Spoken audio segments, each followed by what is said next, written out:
மேட்டுப்பாளையத்தில் பல்வேறு நலத்திட்ட உதவிகள் வழங்கும் விழாவில் முதலமைச்சர் எடப்பாடி பழனிசாமி பங்கேற்றிருக்கிறார். நேரடி காட்சிகளை பார்க்கலாம். நாட்டுக்கு நல்ல பல திட்டங்களை அளித்தார்கள்.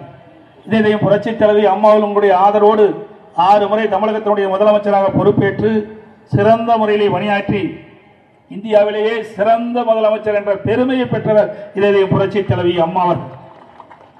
ஏழை எளிய ஒடுக்கப்பட்ட நசுக்கப்பட்ட மக்களுடைய வாழ்க்கை தரம் உயர வேண்டும் என்பதற்காக அரும்பாடுபட்ட பொன்மனச்செம்மல் புரட்சி தலைவர் எம்ஜிஆருடைய வழியிலே இதையும் புரட்சி தலைவி அம்மாவர்கள் ஏழைக்கு என்ன திட்டங்களை வகுக்க வேண்டும், அந்த திட்டம் கடைக்கோட்டில் இருக்கின்ற குடிசையில் வாழ்கின்ற மக்களுக்கு கூட போய் சேர வேண்டும் என்று தனி அக்கறை காட்டி தான் வாழ்நாள் முழுவதும் மக்களுக்கு ஆற்றி இரவுகள் வாராமல் உழைத்து தன் உடல் நலத்தையும் பொருட்படுத்தாமல் உழைத்து இன்றைக்கு இந்த மண்ணிலே மறைந்திருந்தாலும் அவர் விட்டு சென்ற பணிகள் அம்மாவுடைய அரசு தொடர்ந்து செயல்படுத்த வேண்டும் என்பதை நேரத்தில் சுட்டிக்காட்டி, அது மட்டுமல்ல பொன்மனச்செம்மல் புரட்சி தலைவர் எம்ஜிஆர் அவர்கள் நாட்டு மக்களுடைய பிரச்சனையை தீர்ப்பதற்காகவே இறைவான் கொடுக்கப்பட்ட கொடை.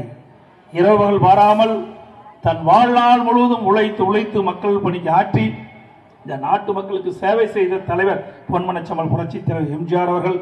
அவருடைய 100ஆண்டு விழா இன்றைக்கு சிறப்பாக எழுச்சியாக இன்றைக்கு தமிழகம் மட்டுமல்ல தமிழ் மக்கள் எங்கெல்லாம் வாழ்கின்றார்களோ அங்கெல்லாம் பொன்மனச்செம்மல் புரட்சி தலைவருடைய 100ஆண்டு விழா கொண்டாடப்படும் என்ற நற்செய்தி இந்த நேரத்தில் தெரிவித்து, அதே போல இதயம் புரட்சி தலைவி அம்மாவர்கள் தன் உடல்நலத்தையும் பொருட்படுத்தாமல் நாளொன்றுக்கு 20 மணி நேரம் தமிழக மக்களுடைய எண்ணங்களை பிரதிபலிக்கின்ற விதமாக அவர்களுக்கு என்னென்ன செய்ய வேண்டும் என்று இரவுகள் வாராமல் திட்டங்களை தீட்டி அந்த திட்டங்கள் அந்த மக்களுக்கு போய் சேருகின்றதா என்று பார்த்து செய்த தலைவி புரட்சி தலைவி அம்மாவர்கள். ஆகவே தன் உடல்நலத்தையும் பார்க்காமல் உழைத்ததன் காரணமாக இன்றைக்கு இயற்கை எய்திருக்கின்றார்கள். ஆகவே இந்த மண்ணில் எத்தனையோ தலைவர்கள் பிறப்பார்கள், ஆனால் நாட்டு மக்களுக்கு வாழ்ந்த 20 தலைவர்கள் பொன்மனச்செம்மல் புரட்சி தலைவர் எம்ஜிஆர், இதயம் புரட்சி தலைவி அம்மாவர்கள். ஆகவே இருவருக்குமே குடும்பம் கிடையாது, இருவருக்குமே வாரிசுகள் கிடையாது. இங்கே இருக்கின்றவர்கள் அத்தனை பேரும் அம்மாவுடைய வாரிசுகள் என்பதை நேரத்தில் சுட்டிக்காட்ட கடைபிடிக்கின்றேன். மேடையிலே வீட்டுக்கிட்டவர்கள் அத்தனை பேரும், பதவியில் இருக்கின்றவர்கள் அத்தனை பேரும் அம்மாவுக்கு உற்றார் உறவினர்கள் கிடையாது. பொன்மனச்செம்மல் புரட்சி தலைவர் எம்ஜிஆருக்கு உற்றார் உறவினர்கள் கிடையாது. ஆகவே இன்றைக்கு இதயம் புரட்சி தலைவி புரட்சி தலைவர் எம்ஜிஆர் அவர்களும் இதயம் புரட்சி தலைவி அம்மா அவர்களும் எந்த ஜாதி மத இன மொழி குடும்பம் என்று பாராமல் யார் உழைக்கின்றார்களோ அந்த உழைப்பாளர்களுக்கு பெருமை சேர்க்கின்ற விதத்திலே பதவி கொடுத்தவர்கள். ஆகவே அப்படி கொடுத்த காரணத்தினால்தான் அவள் மறைந்த பிறகும் இந்த இயக்கத்தை கட்டி காத்துக் கொண்டிருக்கின்றோம். நீங்கள் எண்ணி பார்க்க வேண்டும். ஆகவே ஒரு தலைவர் மறைவுக்கு பின்னாலே அந்த இயக்கம் உடையும் என்று எதிர்பார்த்தார்கள். சில பேர் கனவு கண்டார்கள், பகல் கனவு கண்டார்கள். எப்படியாவது இந்த இயக்கத்தை உடைக்க வேண்டும், புரட்சி தலைவர் அம்மாவுடைய ஆட்சி தமிழகத்திலே அகற்றப்பட வேண்டும், இந்த ஆட்சி சீரழிக்க வேண்டும் என்று எண்ணினார்கள். அவள் கண்ணவெல்லாம் பகல் கனவாகிவிட்டது. ஒரு சிலர் இங்கே பிரிந்து சென்றார்கள் என்று அருமைச்சோர் செல்வராஜ் அவர்கள் சொன்னார்கள். வழிதவறி பாதைகளை சென்று விட்டார்கள். மீண்டும் சரியான பாதைகளை அவர்கள் வர வேண்டும் என்று அன்போடு இந்த நேரத்தில் கேட்டுக்கொள்கின்றேன்.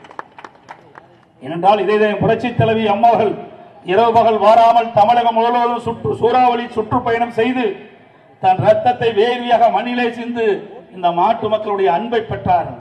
அந்த அன்பை பெற்ற காரணத்தினால்தான் நான் முதலமைச்சராக இருக்கின்றேன். இங்கே இருக்கின்றவர்களெல்லாம் பதவியிலே இருக்கின்றார்கள். வெளியிலே சென்றவர்களும் அம்மாவுடைய உழைப்பால் பதவி பெற்றவர்கள் என்பதை இந்த நேரத்தில் எண்ணி பார்க்க வேண்டும். ஆகவே இன்றைக்கு மக்கள் அம்மாவை நம்பி வாக்களித்திருக்கின்றார்கள். ஆகவே அவர்கள் எண்ணி பார்த்து மாண்புமிகு இதயம் புரட்சி தலைவி அம்மாவுடைய ஆட்சிக்கு ஆதரவை அளிக்க வேண்டும்.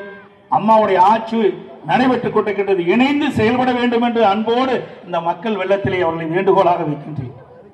ஆகவே இன்றைக்கு ஒரு ஆட்சி வருவதற்கு எவ்வளவு கஷ்டப்பட வேண்டும் என்பது உங்களுக்கு நன்றாக தெரியும். சாதாரண விஷயம் அல்ல. இந்தியாவிலேயே 3வது பெரிய மாநிலமாக இருப்பது தமிழகம்.